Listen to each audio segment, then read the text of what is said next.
I'm pretty sure we've all been there, when you're playing through a game and having a blast until you hit that level. Then all the fun you previously had turns into frustration. This list is devoted to 10 of those levels that I just forced myself through just to get to the more enjoyable parts of the game.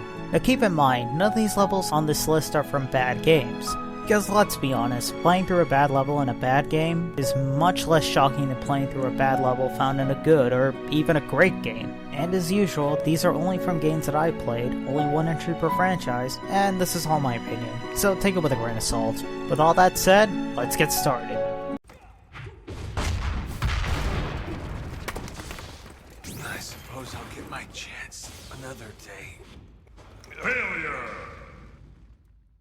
I love Fire Emblem Awakening. It's up there as one of my favorite games of all time, which makes it all the more painful to put one level from this game on this list. Specifically, Chapter 9. The reason why this gets on the list is due to one major problem. It's the simple fact that this is a desert level, with the sand acting as a major hazard.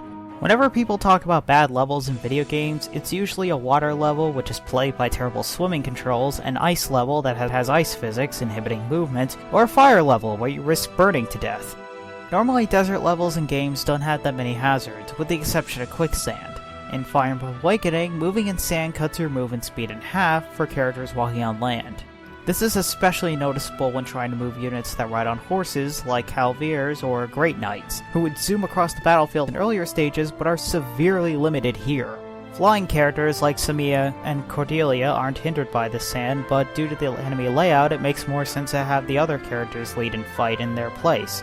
The other major problem is that if you take too long to complete the level, the enemy calls in reinforcement in the form of Wyvern Riders, and because of their ability to fly and being one of the stronger classes in the game, this gives an unfair advantage to the enemy. There are good things about this level though. You do get two of the best partners in this chapter, and it has one of the saddest moments in the game that really pulls on your heartstrings. In the end, it really speaks about the game's quality when the worst level in the game just comes off as mildly annoying at best. Number 9 is a strange case. It isn't one singular level, but the paths in between the larger puzzles in Portal 2.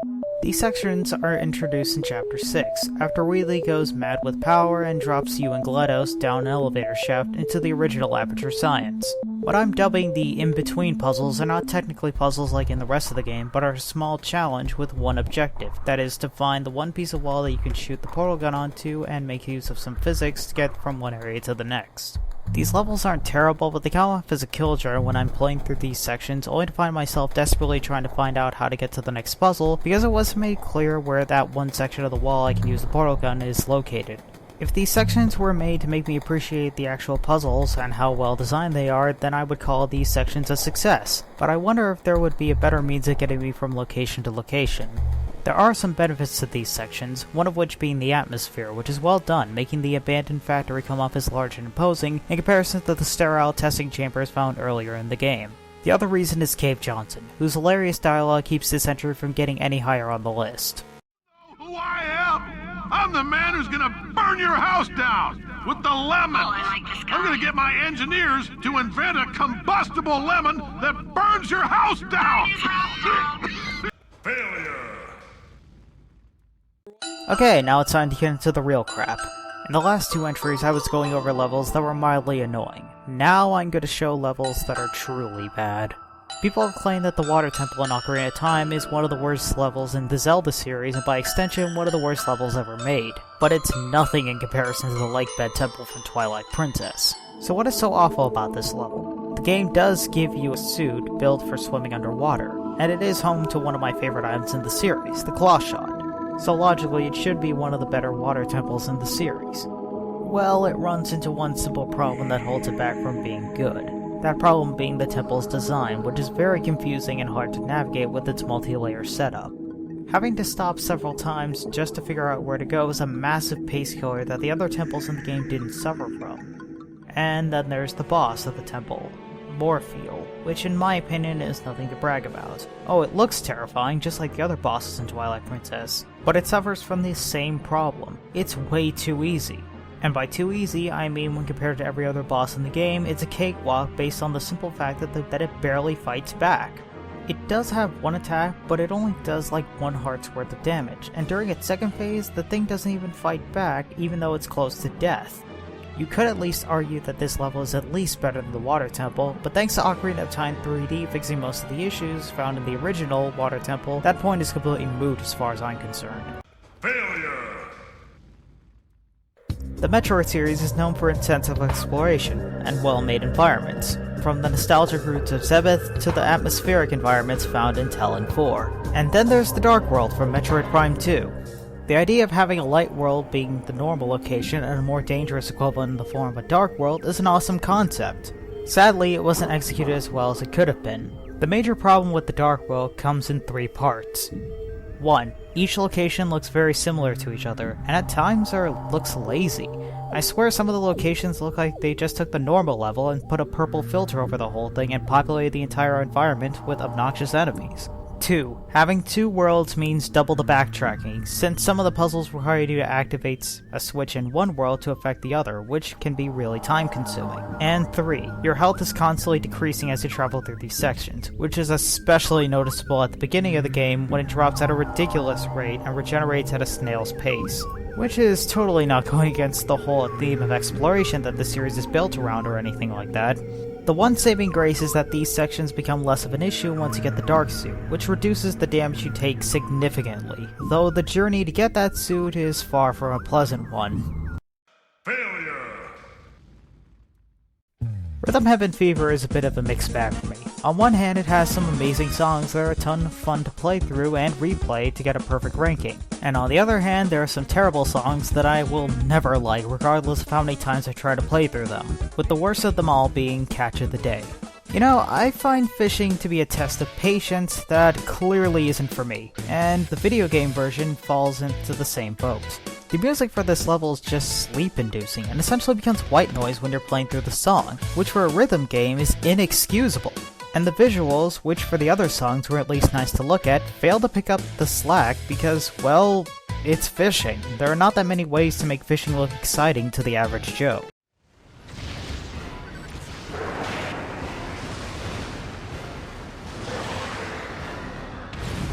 And to add insult to injury, you had to play through this boring song in the remix stages. Beautiful. Frickin' beautiful. Failure! Sonic Generations is probably one of the best games in the Sonic series, and probably one of the best anniversary games ever made, with most of the levels being well designed, and at times superior to the original levels they were based on. The keyword being most of them, as one of the levels turned out to be a massive downgrade from the original, and that level is the modern version of Planet Wisp. It's been a while since I played Sonic Colors, but from what little I remember of Planet Wisp, it was an overall good level with a healthy amount of 2D and 3D platforming. I'll admit, the classic version of this level is okay, as it had decent level design and used one of the best wisps from Sonic Colors, that being Spike. However, the modern version makes basic mistakes that the other levels never made, like having most of the level be in a 2D perspective, which for modern Sonic sucks. Modern Sonic's movement physics involve moving forward, which makes sense in a 3D space but is a nightmare in 2D, because, at least for me, Sonic was continually put at risk of crashing into enemies and hazards throughout these long segments. This level uses the Rocket Wisp, which was the least interesting power-up in Sonic Colors and is somehow worse here, because the level design is too restricted to make full use of it. The final issue with this stage, acting as the last nail in the coffin, is that it overstays its welcome by just taking forever to beat. What really sucks is that Sonic Team could have used a much better level theme from Colors, like Starlight Carnival, Aquarium Park, or hell, even Asteroid Coaster. Failure! I think it's quite an accomplishment to leave me completely unengaged from a game from the very first level. It's important to note that Mass Effect 3's first level doesn't suck from bad programming or terrible design, but terrible storytelling that comes off as mediocre to anyone who's played the first 2 games in this series. One thing I can praise about the first 2 Mass Effect games is that both of them knew how to get the ball rolling. Mass Effect 1 opened with an era of mystery that challenged the player to learn more about the universe that BioWare had painstakingly made. Mass Effect 2 opened with the spectacle of watching your ship, the Normandy, being destroyed at the start of the game, and starting the game on an alternate perspective when compared to your position in the first game, working with Cerberus as opposed to fighting against them.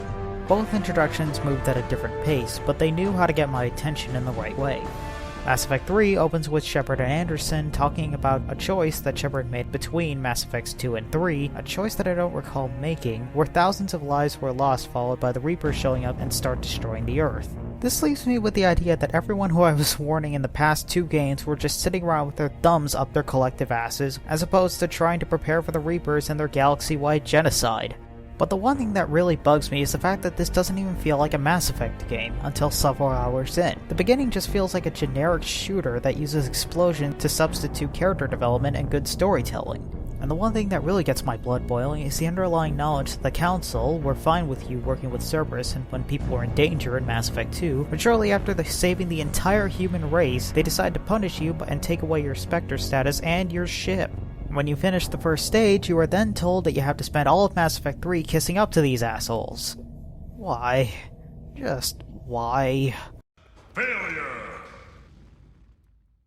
No More Heroes 2 is far from a perfect game, what with its difficulty spikes, plot holes in relation to the first game, and having to play a few levels with one of the worst alternate characters in all of gaming, that being Shinobi. Shinobu is a rather dull character, and despite having a gameplay style similar to Travis and Henry, Shinobu's levels are fairly boring in comparison to playing as the other 2 characters. Nevertheless, Shinobu gets 2 levels to herself, one to kill Million Gunman and the other to kill New Destroy Man. Both of these levels suffer from the exact same problem, and that these levels are just too big, and Shinobu sucks at fighting. Her inability to follow up one combo with another without a pointless pause just to gloat makes fighting regular enemies a chore, and makes fighting boss fights harder than they need to be. And then there are the boss fights. For a series known for great boss fights, these 2 are memorable for all the wrong reasons.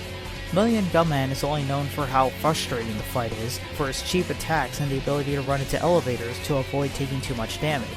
New Destroy Man finds a way to ruin a good boss fight from the first game with 2 bosses that can heal one another if you were to take one of them down, leading to a boss fight that could potentially last forever. Sadly, these fights end with neither of them being a test of skill, but a test of patience. In a way, a fitting conclusion for the frustrating levels playing as Shinobu. Failure! The Ace Attorney series are amazing games that everyone needs to play at least once for their great writing and ridiculous scenarios within each case. With such a positive opening, there has to be at least one bad case from the original trilogy, and Turnabout Big Top is that case.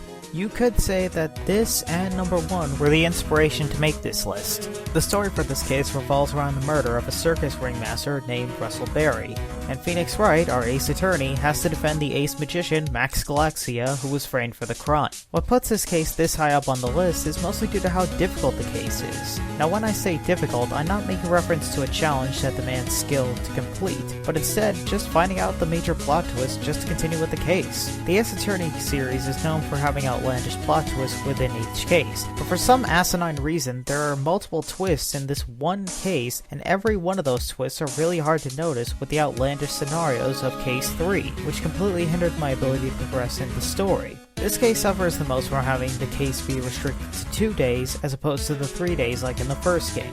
What isn't helping is that Case 3 has way too much information stuffed into the second day, making it feel unnecessarily padded. Then there are the characters, who despite looking flashy and over the top are kind of boring, mostly due to the insanely slow pace of this case, leading me to hate all of them till the very end. Top it all off with an antagonist who has the dumbest motivation for committing murder I've ever seen in my life, it's obvious why I hate this case. How dumb is his motivation? Well, in short, the guy in a wheelchair has a young brother who gets into an accident trying to impress this young girl named Regina Berry, a young girl who breaks records for being the dumbest blonde in the world by not knowing about the concept of death despite being around 16 years old. Whenever she talked about the younger brother, it came off as disrespectful to Wheelchair Guy, who turns to committing murder because he was triggered or some shit like that, because it was too difficult to just tell her to stop talking about his brother. The irony is that having a simple conversation like that bit at the end of the case solved the problem easily. So why did he go out of his way to commit murder again? And don't tell me that I'm just looking too deep into this game. The other cases had villains who had some justification for murder, so what's this guy's excuse? So in the end, was there anything good about this case that I can say that I enjoyed? Well, I enjoyed when it was over, so take that for whatever the hell it's worth. Failure! As I was editing this very video, I was playing the wonderful 101 on hard mode, and I was having a blast for the most part, with the exception going to Operation 6B. The first section of this level is great and is a ton of fun to play through, and the third section is okay and is a nice way to end the level. The second part, however, is unplayable. This section of the level is a shoot 'em up section where you blew the Virgin Victory through a 2D shooter from hell. The game-breaking problem is the fact that the camera is angled in such a way that you can't react to anything until you get hit. So enemy fire and small enemies will always catch you off guard even when you're at the back of the screen, making this level infuriatingly difficult for all the wrong reasons. And as previously mentioned, I was playing on hard mode, so this meant that an unfair level just became even more difficult and even more bullshit. With all that said, let's move on to number 1. Failure! Plants vs. Zombies. I think I'm the first person to talk about this game in this corner of the internet. If you don't know, Plants vs. Zombies is a tower defense game made by PopCap, where instead of using conventional weapons to fight off the horde of the undead, you use genetically modified anthropomorphic plants to defend your brain from the walking dead. The first game was great and comes highly recommended from yours truly. The sequel is even better, albeit with a few missteps along the way. This game is about time travel, going to many different locations throughout history and killing a variety of zombies within each timeline.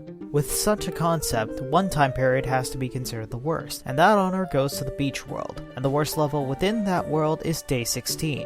Let me start by getting the petty stuff out of the way by asking the following question. When you think of time travel, what settings come to mind? Ancient Egypt, the Age of Pirates, the Wild West, maybe even the future? I'm pretty sure you didn't think of some random beach in the middle of nowhere. So for a game about time travel, this location is fairly bland and uninspired. I can say that attempting to play through Day 16 feels like trying to demolish a large, thick brick wall with nothing but your skull. Either the wall will collapse, or your skull will cave in from all the pressure. Thankfully the former happened to me, but only after an untold amount of retries just to beat the damn stage. What lands this level at number 1 is the fact that the plant needed to beat this level, Bowling Bulb, is the most useless plant in the game.